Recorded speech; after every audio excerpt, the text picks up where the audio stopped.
नमस्कार दोस्तों, स्वागत है आपका हमारे इस यूट्यूब मंच पर। इंडिया अलायंस को लेकर तमाम तरह की बातें कही जा रही है। कांग्रेस पार्टी को लेकर तमाम तरह की बातें कही जा रही है और कहा जा रहा है कि राममय हो चुके माहौल में क्या भारतीय जनता पार्टी अब भी 2014 और 2019 की परिस्थितियों में है। 2014 की जो परिस्थितियां थी, उन परिस्थितियों में भारतीय जनता पार्टी के सामने स्थिति यही थी कि सत्ता एक केक वॉक की तरह थी, क्योंकि अन्ना हजारे के आंदोलन के बाद जो देश में माहौल बना, वो माहौल ही यही था कि कांग्रेस पार्टी को जल्द से जल्द सत्ता से हटाया जाए। उसका फायदा नरेंद्र मोदी और बीजेपी को मिला। 2019 में सरकार की सफलता या असफलता जो भी कहे, वो भी सबके सामने थी। बीजेपी फंसी हुई भी नजर आ रही थी, लेकिन कांग्रेस पार्टी 2019 में भी चुनाव लड़ती हुई नहीं दिखी। क्या 2024 में भी ऐसी ही स्थिति है, या 2024 में कांग्रेस पार्टी ने वाकई लड़ाई की तैयारी की है?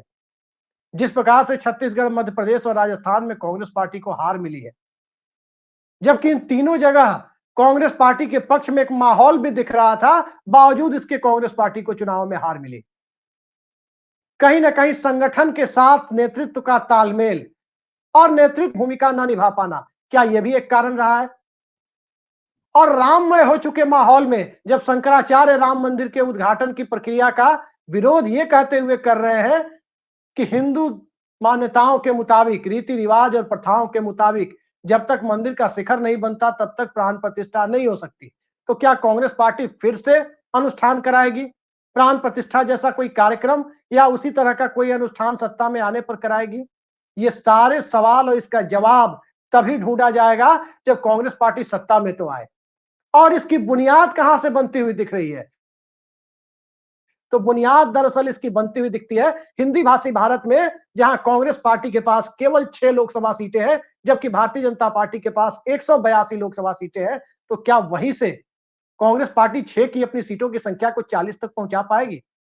कई सारे राजनीतिक विश्लेषक इस बात को मानते हैं कि जिस तरह महाराष्ट्र, बिहार, बंगाल, कर्नाटक जैसे राज्यों में जहां भारतीय जनता पार्टी के पास न तो सहयोगी रहे, न ही नैरेटिव रहा, और न ही वहां की जन भावनाएं भारतीय जनता पार्टी के साथ है, बल्कि यूं कहें कि खिलाफ होती दिख रही है। तो उस परिस्थिति में हिंदी भाषी भारत में यदि कांग्रेस पार्टी ने 6 की अपनी सीटों की संख्या बढ़ाकर 40 तक कर ली, तो क्या इस पे भारतीय जनता पार्टी की सत्ता हिल जाएगी? इन सारे सवालों पर चर्चा के लिए आज हमारे साथ मौजूद है वरिष्ठ पत्रकार और बीबीसी हिंदी के साथ बेहद लंबा वक्त बिता चुके समीरात्मज मिश्र जी। समीरात्मज जी, बहुत बहुत स्वागत है आपका हमारे चैनल पर।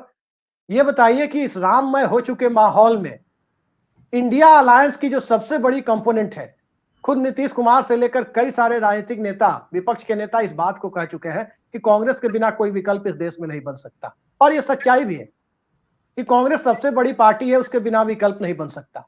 लेकिन कांग्रेस पार्टी ही इस इंडिया गठबंधन में सबसे ज्यादा मतिभ्रम की शिकार भी दिखाई दे रही है, इससे भी कोई इनकार नहीं कर सकता। क्योंकि कांग्रेस पार्टी की जो चुनावी रणनीति और चुनावी मशीनरी है, एक धक्का तो वीपी सिंह ने दिया कि यूपी बिहार में कांग्रेस का सफाया हो गया। यूपी बिहार में कांग्रेस नाम की पार्टी अब सत्ता के खेल में तो नहीं रही 1989 के बाद, ये बात तो सबके सामने है। और नरेंद्र मोदी के सत्ता में आने के बाद, या यूं कहें नरेंद्र मोदी ही नहीं, अन्ना हजारे के आंदोलन के बाद पूरे हिंदी भाषी भारत में लोकसभा सीटों के मामले में कांग्रेस पार्टी को हरदम मुंह की खानी पड़ रही है।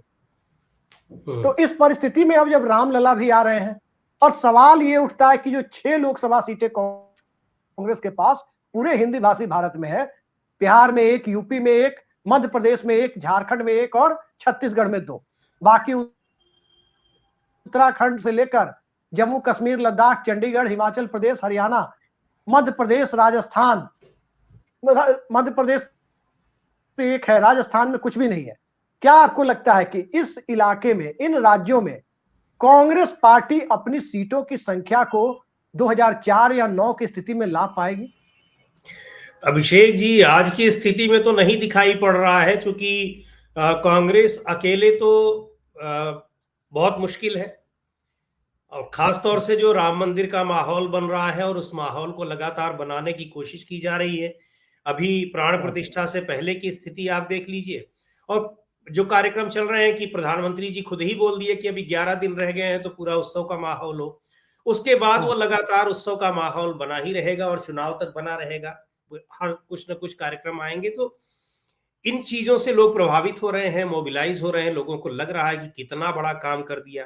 500 साल की तपस्या और 500 साल का संघर्ष, जबकि संघर्ष तो वो कब का है, सबको पता है कि कब से वो केस स्टार्ट हुआ है। लेकिन और तो इस स्थिति में वो अकेले तो बहुत मुश्किल लग रहा है कि जो अपनी सीटों को बढ़ा पाएगी। नहीं, अकेले की बात मैं नहीं कह रहा समीरात्मक जी। अभी वो इंडिया अलायंस का हिस्सा है, बसपा भी आ रही है, आम आदमी पार्टी भी है। चर्चा ये है कि बसपा को यूपी के बाहर भी एक सीटें दी जाएंगी कई राज्यों में। आने तो दीजिए, जब आ जाएंगे तब की बात अलग है, तब समीकरण अलग हो जाएंगे। अभी की स्थिति में तो बिल्कुल संभावित नहीं है। गठबंधन बनता है अगर, तो सबसे ज्यादा संभावना तो जहां सबसे कम संभावना कांग्रेस की है, वहीं सबसे ज्यादा भी बन सकती है उत्तर प्रदेश में। क्योंकि उत्तर प्रदेश में अगर आपने देखा 2014 की लड़ाई भी आपने देखी, 14 में माहौल जो था उससे कहीं ज्यादा माहौल 19 में था, और बीजेपी की सीटें भी बड़ी थी, 303 सीटें आई थी, उससे पहले कम सीटें थी। तो लेकिन 2019 में जब समाजवादी पार्टी और बहुजन समाज पार्टी ने एक साथ चुनाव लड़ा, जबकि वो गठबंधन ऐसा था कि नेताओं के स्तर पर किया गया गठबंधन था, मतदाताओं और उनके समर्थकों के स्तर पर हुआ गठबंधन नहीं था। बावजूद इसके 15 सीटें वो लोग ले गए, जबकि पहले केवल सपा 5 सीट जीत पाई थी 2014 में, और बसपा का खाली था, कुछ भी नहीं जीती थी। और ये सोचिए कि अगर उसी गठबंधन में 2019 में ही कांग्रेस पार्टी भी साथ में रही होती, तो ये सीटें कहां बढ़ करके चली गई होती। मुझको लगता है कि 25-30 तक जाकर के वो सीटें निश्चित तौर पर चली जाती। अब आज की स्थिति में अगर उसी गठबंधन में, कांग्रेस के नेतृत्व में ही गठबंधन हो रहा है, समाजवादी पार्टी और बहुजन समाज, समाजवादी पार्टी तो है ही, बहुजन समाज पार्टी का भी लगभग तय है, वो अभी तय है ही है, केवल घोषणा बाकी है, जो जितनी मुझे जानकारी होना तय है। तो इस स्थिति में अगर चुनाव होते हैं तो जाहिर सी बात है कि इसका बड़ा फायदा कांग्रेस पार्टी को भी मिलेगा, बसपा को भी मिलेगा, और समाजवादी और राष्ट्रीय लोकदल को भी, और पूरा का पूरा जो नुकसान होगा वो भारतीय जनता पार्टी का होगा। तो जो इन राज्यों में आप कह रहे हैं कि अगर ये 40 तक पहुंच जाए, अच्छा, गठबंधन का असर केवल उत्तर प्रदेश में नहीं होना है। एनडीए के गठबंधन का जो मुख्य धड़ा था नीतीश कुमार, अब वो दूसरे गठबंधन के लिए वो रास्ता तलाश रहे हैं, बना रहे हैं, संभवतः संयोजक भी बन जाए, जैसा कि आप भी संभावना उसकी जता रहे हैं। और वही सबसे बड़े पार्टनर थे वहां पर। सबसे ज्यादा जो एक फिक्स वोट जैसे उत्तर प्रदेश में माना जाता है कि बहुजन समाज पार्टी का है या उसकी एक्सेप्टेंस है, आज की स्थिति में बिहार में अगर देखा जाए तो मुझको लगता है कि आरजेडी उस स्थिति में है। तो ये सभी लोग अगर मिलकर के वहां चुनाव लड़ते हैं, नहीं, तो बिहार की स्थिति समीरात्मक जी, मैं माफी चाहूंगा, आपको रोक रहा हूं।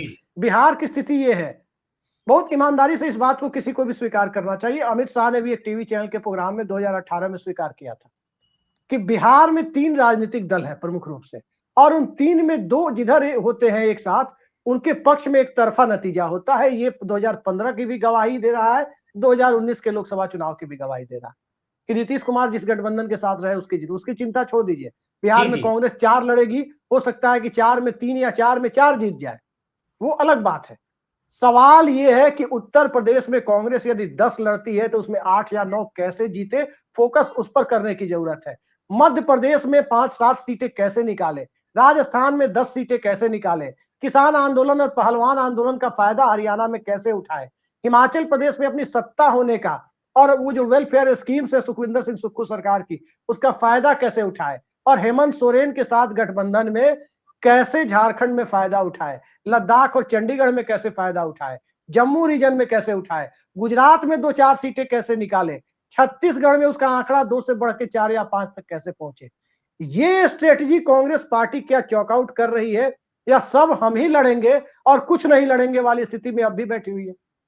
ना ना ना अभिषेक जी, ये बिल्कुल मतलब ये चाहे अब इसको खबरें जानबूझ करके प्लांट कराई जा रही हो, चाहे ये खबरें लोग लिखने वाले प्लांट कर रहे हो कहीं से भी, मुझे नहीं लगता है कि कांग्रेस पार्टी कतई इस भ्रम में है कि वो सारी सीटें चुनाव लड़ेगी, या बहुत ज्यादा अब उत्तर प्रदेश में वो दावा ठोक देगी कि मैं 25 सीटों पर चुनाव हमको लड़ना, बिल्कुल नहीं है।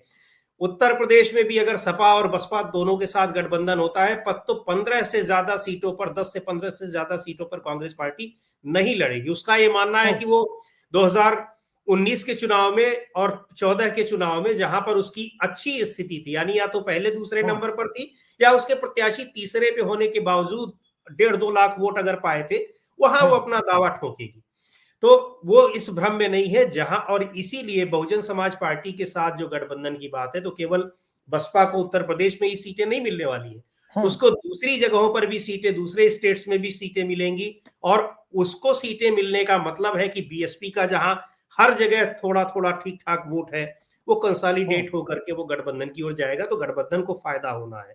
तो ये मतलब ये स्ट्रेटजी कांग्रेस पार्टी की तरफ से पूरी तरह से बनाई जा रही है, और वो बिल्कुल इस मुगालते में नहीं है कि वो सारी सीटों पर लड़ेगी। वो मध्य प्रदेश के चुनाव को, राजस्थान के विधानसभा चुनाव को छोड़ दीजिए, उस पर काफी कुछ डिपेंडेंट ये लोग स्टेट लीडरशिप पर भी थे।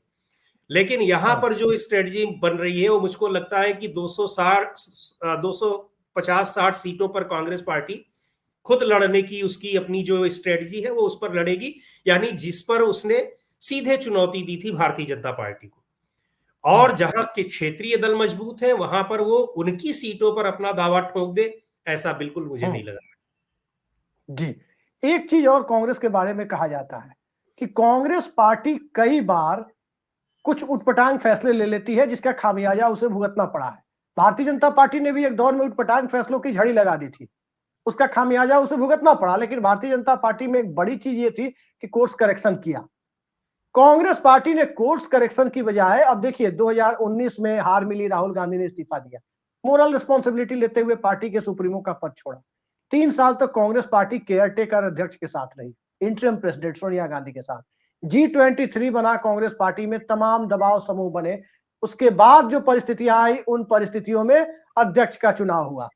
अब उसके बाद की परिस्थितियां आप देखें, शिवराज सिंह चौहान का चेहरा नहीं होता तो आप जानते हैं मध्य प्रदेश में भाजपा नहीं जीतती, ये सच्चाई है। माहौल भारतीय जनता पार्टी के खिलाफ लगभग हो चुका था, लेकिन शिवराज सिंह चौहान ने जो इमोशनल अपील की, उसने माहौल को काफी हद तक पलटा। बावजूद उसके भारतीय जनता पार्टी ने शिवराज सिंह चौहान को एकदम ऑस्ट्रेलियन क्रिकेट टीम वाले स्टाइल में, चाहे जितने भी बड़े प्लेयर हैं, आपका वक्त हो चुका, अब आप जाइए, आपके संन्यास का वक्त आ गया, आप जाइए। शिवराज सिंह चौहान की जगह मोहन यादव लाए गए, उधर भजन लाल शर्मा लाए गए, सब कुछ हुआ। कांग्रेस पार्टी में जो कांग्रेस संजय गांधी ने खड़ी की थी 78-80 के दौर में, वही लोग आज भी कांग्रेस चला रहे हैं। कमलनाथ के चेहरे पर चुनाव, अशोक गहलोत के चेहरे पर चुनाव। ये कांग्रेस पार्टी बोल्ड डिसीजन की तरफ कब जाएगी? अब आप देखिए, जीतू पटवारी हारे हुए हैं, उनको प्रदेश अध्यक्ष बनाया गया। कांग्रेस पार्टी तमाम तरह के ऐसे प्रयोग भी कर रही है कि प्रदेश अध्यक्ष बना देने से, एक सिंबॉलिक नेतृत्व दे देने से प्रदेश में पार्टी जीत जाएगी। जबकि हालात ये है कि अभी चुनाव नेशनल इलेक्शन है, नरेंद्र मोदी का मुकाबला करना है, जो खुद को चुनाव आते आते हिंदुत्व की लाइन छोड़कर, हिंदुत्व की लाइन वो कार्यकर्ताओं के लिए छोड़ देते हैं, और अपनी जुबान पर मैं पिछड़ा हूं, मैं नीची जाति का हूं, इस तरह के शब्दों को लेकर के मंडल कार्ड को अपने पक्ष में करने में आ जाते हैं। तो उस मुद्दे के साथ, और अगड़ी जातियां जिनको सो कॉल्ड सवर्ण कहते हैं, जो कांग्रेस का बेस था, सवर्ण, दलित और माइनॉरिटी, उनको एक तरफ लाने की बजाय कभी सॉफ्ट हिंदुत्व, कभी कुछ कभी कुछ, ये कांग्रेस करती क्या रही है? और अब आपको क्या लगता है कि कांग्रेस इससे निकल गई है क्या? अभिषेक जी, दो चीजें हैं। एक तो जो आपने कहा कि बीजेपी ऐसे फैसले ले रही है, कांग्रेस नहीं ले पा रही है। आप ये भी तो देखिए, एक जमाना था जब कांग्रेस भी ऐसे फैसले लेती थी। सेंट्रल लीडरशिप जहां मजबूत होगी, तो और मजबूत होने का मतलब ये केंद्रीय पार्टियां हैं, अगर सत्ता में है, केंद्र सरकार में बहुमत के साथ सरकार है, तो जिसको चाहेंगी वो कर देंगे। आपको याद होगा अटल बिहारी वाजपेयी के समय में कल्याण सिंह को उनके मुख्यमंत्री के पद से हटाने के लिए क्या क्या करना पड़ा, और हटा देने के बाद कल्याण सिंह की भाषा क्या थी, सीधे अटल बिहारी वाजपेयी को और भद्दी भाषा में बयान दे रहे थे। आपने बहुत सारे लोगों ने सुनाई है, और जो लोग पत्रकार लोग हैं, वो बहुत सी ऑफ द रिकॉर्ड बातें भी जानते हैं कि किस तरीके से, गंदे तरीके से अटल जी के लिए वो शब्दों का इस्तेमाल करते थे, और यहां तक कि वो अपना एक था। लेकिन और अलग होकर के उन्होंने पार्टी भी बना ली। पार्टी बनाने के बाद चुनाव लड़े, समाजवादी पार्टी के साथ गठबंधन किया। राम मंदिर के समय मस्जिद का गिरना उन्होंने अपनी भूल तक बताया, क्या क्या नहीं किया था उन्होंने। आज भले फिर से उनको हिंदू हृदय सम्राट कहा जाए। तो जब मजबूत होती है सेंट्रल लीडरशिप, जो आज भारतीय जनता पार्टी है और पहले कांग्रेस थी, कांग्रेस भी जब चाहती थी अर्जुन सिंह, एनडी तिवारी जैसे नेताओं को जब मन होता था सीएम बना दे, जब मन होता था केंद्र में मंत्री बना दे, जब मन होता था खाली बैठा दे, जब मन होता था गवर्नर बना दे, कोई चू से पू नहीं करता था। लेकिन एक फर्क है समीरात्मक जी, नरेंद्र मोदी ने चाहे परफॉर्मेंस कितनी भी खराब रही हो, मनोहर लाल खट्टर का उदाहरण देखिए, हरियाणा में सब लोग कह रहे हैं कि इस बार गुड़गांव और फरीदाबाद के बाहर भारतीय जनता पार्टी को नाको चने चबाने पड़ सकते हैं बची हुई 8 लोकसभा सीटों पर। जो माहौल है, नूह और मेवात से जो सांप्रदायिकता फैलाने की कोशिश कुछ लोगों ने की, वो भी रंग नहीं ला पाया, क्योंकि हरियाणा दूसरी लाइन पर जा चुका है। वहां जो अच्छा परफॉर्म नहीं करता है, नरेंद्र मोदी उसे भी पर्याप्त मौका देते हैं, तब हटाते हैं। पिछली सरकार में आप देखें, 14 से 19 के दरमियान तमाम ऐसे केंद्रीय मंत्री थे जिनको बीच में ना हटा करके लोकसभा चुनाव के बाद हटाया गया 19 में। कांग्रेस पार्टी ने मुख्यमंत्री के पद को म्यूजिकल चेयर बना दिया था। नरेंद्र मोदी को और अमित शाह को इस बात का, जेपी नड्डा को, आला कमान भाजपा का जो है इस बात का क्रेडिट देना होगा कि उसने म्यूजिकल चेयर नहीं बनाया। खैर, मुद्दा कांग्रेस का है। मुद्दा यह है कि कांग्रेस पार्टी के पास आज की तारीख में राज्य स्तर पर छत्रप नहीं है। छत्रप जब जैसे दिग्विजय सिंह मुख्यमंत्री होते थे, तो अटल बिहारी वाजपेयी के दौर में भी भाजपा के खिलाफ 10-12 लोकसभा सीटें वो ला करके देते थे मध्य प्रदेश से। आज की तारीख में वो नहीं हो पा रहा है। कमलनाथ नहीं कर पाए, गहलोत नहीं कर पा रहे, जबकि नरेंद्र मोदी के पहले के दौर में गहलोत ये कर ले जाते थे। अशोक गहलोत ये कर लेगा कि 25 में 21 या 20 सीटें दे दी कांग्रेस को। आज क्या आपको लगता है कि वसुंधरा राजे और शिवराज सिंह चौहान को लेकर जो गुस्सा है दोनों राज्यों में जनमत के बीच, क्या कांग्रेस पार्टी की स्टेट की लीडरशिप उसे भुना पाएगी? नहीं, देखिए, पहली बात तो ये, कांग्रेस में भी लंबे लंबे समय तक लोग मुख्यमंत्री रहे, ऐसा नहीं है कि वहां पर सब जो है साल 1.5 साल ही रहे हैं। और अशोक गहलोत खुद ही उदाहरण है, और दिग्विजय सिंह उदाहरण है, लगातार 2 टर्म, शीला दीक्षित लगातार 15 साल रही, कितना विरोध रहा इनका। लेकिन खैर, ये जो है कि आप कह रहे हैं कि वसुंधरा राजे या ये, इन सारी चीजों को तोल करके, अब आप ये देखिए कि शिवराज सिंह चौहान के मुकाबले मध्य प्रदेश में कोई नेता नहीं था, लेकिन शिवराज सिंह चौहान को ड्रॉप करके मुख्यमंत्री को रहते हुए कह दिया कि मुख्यमंत्री, ये मुख्यमंत्री चेहरा नहीं है, किसी को भी हम बना सकते हैं।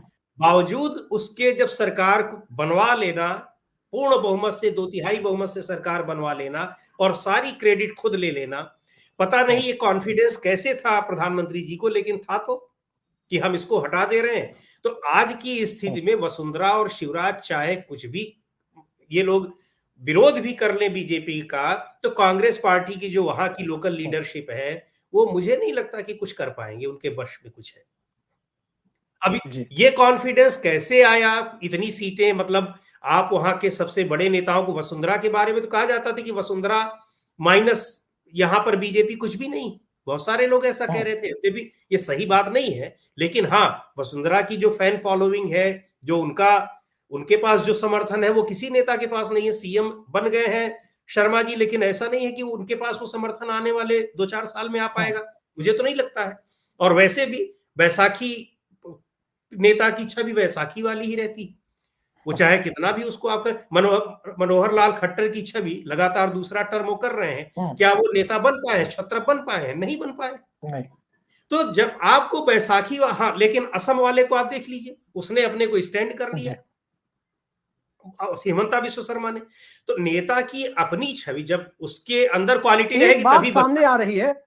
जी समीरात्मक जी, एक बात सामने आ रही है कि जो कांग्रेस बनाम भाजपा की सीटों वाले राज्य हैं, मसलन कुछ हद तक झारखंड कह लें, या मध्य प्रदेश, छत्तीसगढ़, हिमाचल, उत्तराखंड, राजस्थान, हरियाणा, दिल्ली में भी ज्यादातर सीटों पर लोकसभा में कांग्रेस ही नंबर 2 थी, आम आदमी पार्टी सत्ता में होने के बावजूद नंबर 3 थी। इन सब इलाकों में कहा जा रहा है कि जहां नैरो मार्जिन वाली सीटें थी, जहां पर कहीं बसपा के सहयोग से, कहीं आम आदमी पार्टी के सहयोग से कांग्रेस को, बीजेपी को आसानी से मात दे सकती है। क्या आपको लगता है कि इस बार इंडिया अलायंस बनने के बाद, और जो अग्निवीर का प्रदर्शन हुआ, रेलवे एनटीपीसी का प्रदर्शन हुआ, हम लोग भी पिछले कई दिनों से देख रहे हैं कि कहीं भी आप जाइए, 2014 में जो चीजें देखने को मिलती थी, 19 में जो दिखती थी, 14-19 में यह दिखता था कि पूरा का पूरा घर या पूरी की पूरी बस्ती भाजपा के साथ है। ये माहौल सच्चाई के साथ स्वीकार करना चाहिए 14-19 में था। अब हम देख रहे हैं, कई सारे इलाकों का दौरा कर, लोगों से बातचीत कर देख रहे हैं कि आय वर्ग और उम्र के हिसाब से, एज ग्रुप के हिसाब से घरों में ही वोटों का विभाजन है। अगर घर में 5 वोट है और उसमें 2 लड़के लड़कियां हैं और वो कंपटीशन की तैयारी करते हैं, उनके लिए भारतीय जनता पार्टी के खिलाफ वो तमाम बातें करते हैं। और उसी घर में 5 किलो राशन वाले लोग हैं, उसी घर में हिंदुत्व की लाइन पर चलने वाले लोग हैं, उनको नरेंद्र मोदी ठीक लगते हैं। ये विभाजन, घर के अंदर का जो विभाजन है, इस लोकसभा चुनाव की विशेषता बनने जा रही है। क्या आपको लगता है कि कांग्रेस पार्टी 6 से बढ़कर 40 तक हिंदी भाषी भारत में पहुंचने की उम्मीद इस माहौल में पाल सकती है, यदि कैंडिडेट के साथ वो सीट वाइज चुनाव लड़े तो? निश्चित तौर पर पा सकती है। आप ये भी देखिए ना, जैसे 2019 के लोकसभा का मैंने उदाहरण दिया, 2022 में अभी उत्तर प्रदेश के विधानसभा चुनाव हुए, 300 प्लस सीटें थी भारतीय जनता पार्टी की अकेले की उत्तर प्रदेश में। लेकिन ये बेरोजगारी, महंगाई और ये सारा मुद्दा, खासतौर से कॉम्पिटिटिव स्टूडेंट्स का और ओल्ड पेंशनर्स का, ओल्ड पेंशन के लिए जो लोग डिमांड कर रहे हैं लगातार, अभी फिर वो तेज होने वाली है मांग, इनका असर दिखा। तो चाहे जो भी हुआ हो, सीटें 240 के आसपास आकर के रह गई, तो फर्क तो पड़ेगा ही। अब वो फर्क कितना पड़ता है, और चूंकि जैसा आपने कहा कि घर घर में लोगों के वैचारिक मतभेद सामने आने लगे हैं, उतना वैचारिक मतभेद पार्लियामेंट और विधानसभाओं में नहीं दिखाई पड़ता है जितना घर के 5 लोगों के बीच अगर अभी डिस्कशन होने लगे तो बातें होने लगती हैं। तो ये कितना असर दिखाएगा, लेकिन असर दिखाएगा तो जरूर, और निश्चित तौर पर सीटों पर भी दिखाएगा। तमाम घर ऐसे होंगे जहां सारे के सारे लोग नरेंद्र मोदी और भाजपा के समर्थक हैं, तमाम ऐसे भी होंगे जो सारे के सारे विरोधी हैं और धुर विरोधी हैं। तो लेकिन तय कौन करेंगे? तय वो करेंगे कि जिनके घरों में दोनों वाले हैं। अब उनमें कौन किसको ज्यादा कर देता है, कौन किसको कम कर देता है, उसी से चीजें तय होंगी। तो फर्क तो पड़ेगा। पिछली बार मैंने उत्तर प्रदेश के कुछ इलाकों में जो अति पिछड़े और दलित बस्तियों में मैंने जो अनुभव किया था वो यही था कि 5 किलो राशन और हिंदुत्व की बात और एक खास अल्पसंख्यक समुदाय को कथित तौर पर ठीक कर देने की बात कम पढ़े लिखे या निरक्षर लोगों में काफी हद तक थी। लेकिन उसी परिवार में यदि कोई ग्रेजुएट हो गया है, उसके लिए आरक्षण, नौकरी, कास्ट सेंसस, ये मुद्दे भी उसके सामने खड़े हो गए थे। एक ही घर से 2 वॉइस निकलती हुई उत्तर प्रदेश में मैं जिन इलाकों में गया, मैं विधानसभा चुनाव के वक्त की बात आपको बता रहा हूं, जिन इलाकों में मैं उत्तर प्रदेश में गया, घर के अंदर का विभाजन प्रो मोदी और एंटी मोदी की लाइन पर दिखा, जो एक बहुत बड़ा, एक इस तरह का मैंने कभी देखा नहीं था। मैं अपने अनुभव से बता रहा हूं, मेरा अनुभव बहुत लंबा नहीं है, लेकिन अपने अनुभव से मैं बता रहा हूं कि घरों के अंदर डिवीजन देखा नहीं था। खैर, एक ये मुद्दा है जिस पर आपने चर्चा की। एक मुद्दा यह है कि कांग्रेस पार्टी, नरेंद्र मोदी चूंकि ओबीसी वर्ग से आते हैं, भले ही उनकी बिरादरी ओबीसी में बाद में शामिल हुई, लेकिन आज की तारीख में वो कागजों पर ओबीसी तो है, और ओबीसी है वो, इस बात का वो ढिढोरा चुनाव में खूब पीटते हैं। और दूसरी तरफ कांग्रेस पार्टी भी मंडलवादी पार्टियों की भाषा बोलती है, जबकि आपको याद हो 89 का इलेक्शन भी आपने देखा होगा, तमाम शरद यादव और तमाम लोग जनता दल के मंडल कमीशन सत्ता में आएंगे तो लागू करेंगे ऐसी बात करते थे। वीपी सिंह अपने मुंह से कभी नहीं बोलते थे, कभी नहीं बोलते थे। लागू उन्होंने ही किया, लेकिन बोलते नहीं थे। ये राहुल गांधी और मल्लिकार्जुन खड़गे या जो जेएनयू वाली लॉबी जो कांग्रेस के आसपास है, इस नेतृत्व के आसपास, ये मंडलवादी पार्टियों के साथ मिलकर उन्हीं की भाषा जो बोल रही है, उससे 2 चीजें सामने आ रही है, जो मेरे पास जानकारी है, आपके पास भी होगी, कि मंडलवादी पार्टियों में भी जो कांग्रेस के साथ गठबंधन में है, इस बात को लेकर एक कोफ्त है कि हमारे प्लेइंग ग्राउंड में आप क्यों आ रहे हैं, आप अपना घर दुरुस्त कीजिए, आपके पास कोई वोट नहीं है, कई राज्यों में अपना कोई वोट बनाइए, सवर्ण, दलित, अल्पसंख्यक को वोट आप अपने साथ लाइए। लेकिन कांग्रेस उन्हीं की राग अलाप रही है। क्या आपको लगता है लोकसभा चुनाव के मामले में कांग्रेस ये कोर्स करेक्शन करती हुई दिखेगी? दिखने लगी है। ये 4 राज्यों के जो चुनाव हुए, खासतौर से मध्य प्रदेश और छत्तीसगढ़ में, वहां पर उसको दिखाई पड़ा। वहां पे छत्तीसगढ़ में बिना मतलब में वो, मतलब बिना मतलब का मतलब कि उनके लिए राजनीतिक फायदा उनको कहीं नहीं दिखाई पड़ रहा था कि हम यहाँ कास्ट सेंसस कराएंगे, कास्ट सेंसस कराएंगे। क्या उसका फायदा हुआ? और ओबीसी कांग्रेस को पता है कि कभी हमारा इस तरीके से उतना हार्डकोर वोटर नहीं रहा है, और मंडल आयोग के बाद तो बिल्कुल ही नहीं रहा है।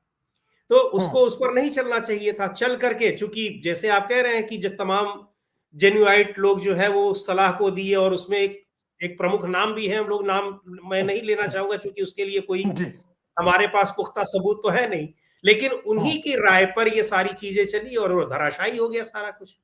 जहां जीतने वाले भी थे वो भी चला गया।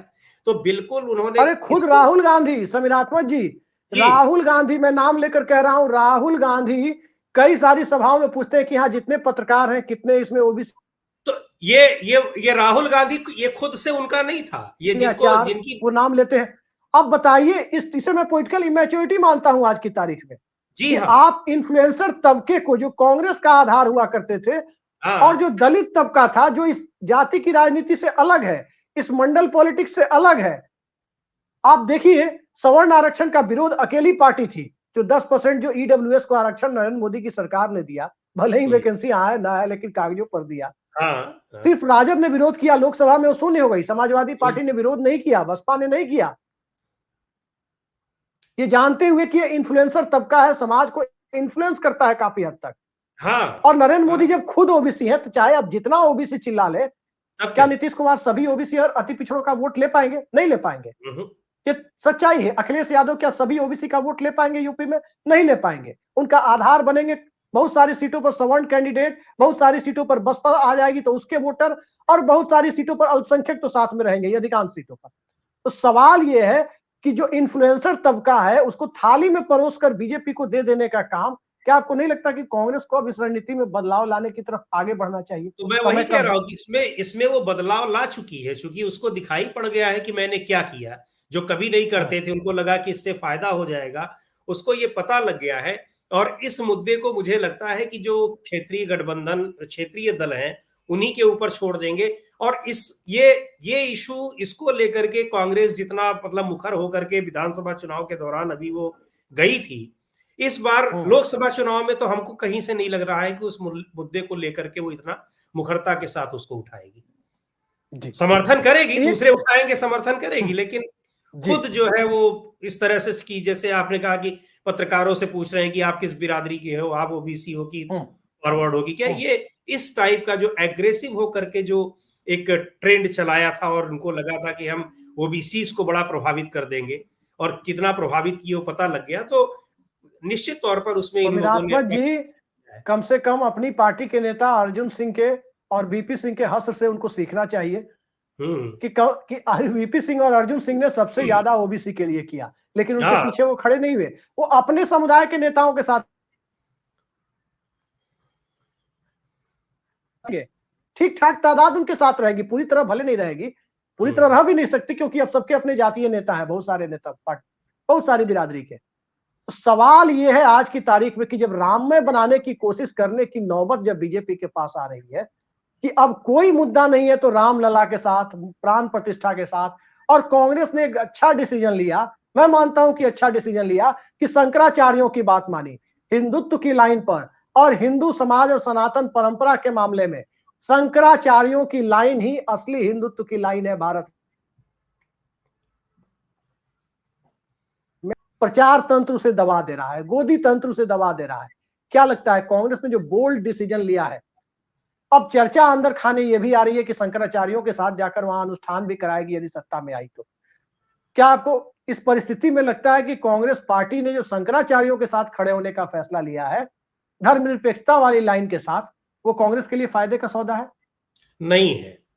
देखिए, यही बात यहां भी काम करती है अभिषेक जी, कि आप जब दूसरे के डोमेन में जा रहे हैं, भाई आपका अपनी जो यूएसपी थी, आप उस पर कायम रहिए। आप ये देखिए ना कि आप 50% से ज्यादा लोग उसी जो धर्मनिरपेक्षता की लाइन है आज भी चलने वाले, आप उसको क्यों भूल रहे हैं?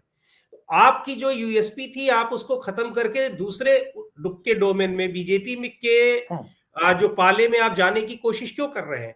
आप कुछ भी कर देंगे। जहां ये माहौल बन गया है अभिषेक जी कि शास्त्रों की, धर्म की जो तमाम बातें होती हैं, उनका प्रचार प्रसार करने वाले, उनमें कोई विवाद होता है तो उसका निपटारा करने का काम जो शंकराचार्यों पर छोड़ा गया है, जिम्मेदारी उनको दी गई है। आज स्थिति यह है कि बीजेपी आरएसएस ये जिस तरीके से परिभाषित कर दे रहे हैं धर्म को, जो मन में आ रहा है कर दे रहे हैं, शंकराचार्य तक को लोग खारिज कर दे रहे हैं, उस स्थिति में कांग्रेस पार्टी अगर वहां घुसने की कोशिश कर रही है कि वो उन कट्टर जो बिल्कुल पूरी तरीके से धर्म के प्रति एकदम कुछ भी करने को तैयार हैं, उनके वोट में सेंध लगा पाएगी, तो उसको ये कोशिश करने की जरूरत क्या है। और दूसरी ओर उसको ये पता है कि अगर उसने स्टैंड ले ही लिया है और ये स्टैंड सही लिया है कि आप चुनावी अपने फायदे के लिए ये मतलब समय से पहले प्राण प्रतिष्ठा करा दे रहे हैं, बिना किसी मुहूर्त के आप जो है वो शिलान्यास करा दे रहे हैं ताकि आपको चुनावी फायदा मिले, अभी मंदिर पूरा नहीं बना, इस मुद्दे को आप उठाइए। लेकिन इसको लेकर के इतना ज्यादा कि हम आएंगे तो दूसरे ढंग से प्राण प्रतिष्ठा करेंगे, अरे दूसरे ढंग से पता नहीं प्राण प्रतिष्ठा होती भी है कि नहीं होती। मेरी जानकारी में तो नहीं है कि एक मूर्ति की 4 बार प्राण प्रतिष्ठा हो, चाहे कुछ भी कारण हो, ऐसा तो नहीं हो सकता है। कोई मतलब मैं कोई वो शास्त्रीय परंपरा का ज्ञाता नहीं हूं, लेकिन हमको नहीं लगता कि इसका प्रावधान होगा। अच्छा, बिना शिखर वाले मंदिर की नहीं है, बिल्कुल नहीं है, बिना शिखर वाले मंदिर की तो बिल्कुल ही नहीं है। मैं आपको वही कह रहा हूं कि बिना शिखर के मंदिर की प्राण प्रतिष्ठा नहीं हो सकती, शास्त्र मर्मज्ञ लोग ये बता रहे हैं, लेकिन बावजूद इसके प्राण प्रतिष्ठा हो रही है, लोग स्वीकार कर रहे हैं और लोग जय जयकार कर रहे हैं। उस भावनात्मक उद्वेग को आप कहां रोक पाएंगे? तो जब नहीं रोक पाएंगे तो उसमें घुसने की आपको जरूरत क्या है? जहां आप बेहतर कर सकते हैं जिन मामलों में, आप वहां क्यों नहीं जाते हैं? कमलनाथ ने भी तो गए, उनके पैरों पर पड़ गए, वो जो बाबा हैं वहां वाले, बागेश्वर धाम वाले, बागेश्वर धाम कुछ मिल गया उनको। बागेश्वर धाम जाने से, अपने को बहुत बड़ा हनुमान भक्त बताने से कुछ हुआ क्या? अरे धर्म आस्था ये सबकी व्यक्तिगत अपनी चीज है, उसको आप राजनीति क्यों करना चाह रहे हो? दूसरे आपको ये पता है कि उस पर राजनीति जो कर रहा है वो उस पर इतना आगे जा चुका है कि आप उसकी बराबरी नहीं कर सकते हैं, तो आप अपनी ही जमीन को क्यों छोड़ दे रहे हैं? तो मुझको लगता है कि अगर ये इस तरह का वो कोई कदम उठाते हैं, कोई योजना बनाते हैं और कुछ घोषणा करते हैं, तो ये उनको बैकफायर ही करेगा, उसमें उनको फायदा कुछ नहीं होने वाला है, जहां तक मैं समझ पा रहा हूं। समीरात्मक जी, आखिरी सवाल और सीधा सवाल, क्या कांग्रेस पार्टी हिंदी भाषी भारत में 6 से बढ़कर 40 तक पहुंच सकती है, 40 लोकसभा सीटों तक? और यदि कांग्रेस पार्टी हिंदी भाषी भारत में 40 लोकसभा सीट जीतने में कामयाब हो गई, तो क्या दिल्ली में सरकार बनाने में इंडिया गठबंधन कामयाब हो सकता है? देखिए, हो सकती है नहीं, चुनाव के बाद पता लगेगा, लेकिन जो आकलन हम कर सकते हैं वो ये है कि अगर इन उत्तर भारतीय राज्यों में इस तरीके की कोई अंडरस्टैंडिंग बनती है कि बीजेपी के खिलाफ जो विरोधी पार्टियां हैं, वैसे तो निर्दलीय और तमाम पार्टियां वैसे खड़ी होती हैं, लेकिन जो मुख्य विपक्षी पार्टियां हैं उनका केवल एक कैंडिडेट खड़ा होता है, तो ये बहुत आश्चर्यजनक बात नहीं है कि 6 से 40 पहुंच जाए। 40 सीटें करीब लगभग 200-250 सीटें इसमें आती हैं, इसमें 40 सीटें पाना कोई बहुत बड़ी 245 सीटें हैं हिंदी भाषी भारत में। हाँ, 245 सीटें हैं, तो कोई बहुत बड़ी बात नहीं। पंजाब को छोड़ दे तो 232 सीटें हैं जी, तो कोई बड़ी बात नहीं है, कोई बड़ी बात नहीं है इसमें कि यहां तक पहुंच जाए। जी, वाकई जो बात समीरात्मक जी ने कही कि कांग्रेस पार्टी को सत्ता में यदि आना है, खुद सत्ता में आना है, या इंडिया गठबंधन को, चाहे कांग्रेस के किसी नेता के नेतृत्व में या इंडिया गठबंधन के किसी और नेता के नेतृत्व में ही सरकार बनानी है, या इस देश में विपक्ष की सरकार, इंडिया गठबंधन का प्रधानमंत्री इस देश में बनाना है, तो कांग्रेस पार्टी के लिए और पूरे इंडिया गठबंधन के लिए एक पूर्व शर्त है, प्री कंडीशन है कि कांग्रेस पार्टी को हिंदी भाषी भारत में 6 से बढ़कर अपनी सीटों की संख्या को 40 या 40 के पार ले जाना होगा। और यदि कांग्रेस पार्टी 6 की जगह 40 तक पहुंच गई, तो सीधा मकसद ये है, सीधा मतलब ये होगा इसका कि कांग्रेस पार्टी के सहयोगी दल भी 40 से 50 सीटों तक पहुंचेंगे इस हिंदी भाषी भारत में। कुल जमा 90 सीटों तक हिंदी भाषी भारत में इंडिया अलायंस पहुंच सकता है। 40 पर कांग्रेस और 50 के करीब कांग्रेस के इतर इंडिया गठबंधन के सहयोगी दल, मतलब आम आदमी पार्टी, जयंत चौधरी की आरएलडी, समाजवादी पार्टी, बसपा गठबंधन में आ गई तो बसपा, मायावती की बहुजन समाज पार्टी, नीतीश कुमार और लालू यादव की पार्टी, हेमंत सोरेन की पार्टी, ये भी 50 सीटों तक पहुंचेंगे। लेकिन सवाल यही है कि मध्य प्रदेश, छत्तीसगढ़, राजस्थान, हरियाणा, हिमाचल, उत्तराखंड, इन सब जगहों में कांग्रेस पार्टी को अकेले ही लड़ाई लड़नी है और बहुजन समाज पार्टी को कुछ हद तक जैसा कहा जा रहा है कि सीटें, सांकेतिक सीटें एक एक दो दो देकर कहीं ना कहीं भारतीय जनता पार्टी के खिलाफ एक वोटों का एक्युमुलेशन, लार्ज कंसोलिडेशन वोटों का कई सारी सीटों पर करने में कामयाबी हासिल करनी है। टिकट को जुडिशियस तरीके से बांटना है, लेकिन घूम फिर कर बात वहीं पर आती है कांग्रेस पार्टी की परंपरा, कांग्रेस की वो रवायत, आला कमान कल्चर, जीत गए तो मुख्यमंत्री, हार गए तो महामंत्री, और इन सब के बीच प्रभारी साहब टिकट देंगे, इन सब के बीच प्रदेश अध्यक्ष का रिकमेंडेशन टिकट दिलाएगा, और इन सब के बीच किसकी किस नेता से नजदीकियां दिल्ली में ज्यादा है वो टिकट दिलाएगा, या कौन चुनाव का खर्च खुद उठा सकता है, ये एक परिस्थितियां हैं। और उत्तर भारत के जो हालात हैं, चुनाव खर्च के मामले में कोई कैंडिडेट कितना भी दमदार हो, भारतीय जनता पार्टी के पास जो संसाधन है उसके संसाधनों का मुकाबला वो नहीं कर सकता। तो आज के हालात में जमीनी लोगों को इक्वेशन के आधार पर फायदा पहुंचाने वाले लोगों को क्या कांग्रेस टिकट दे पाएगी? और जब तक ये नहीं करेगी तब तक वो 6 से 40 तक नहीं पहुंच पाएगी। लेकिन हालात ऐसे हैं, जितना बड़ा गठबंधन है, 40 तक पहुंचना कोई बहुत मुश्किल काम नहीं है।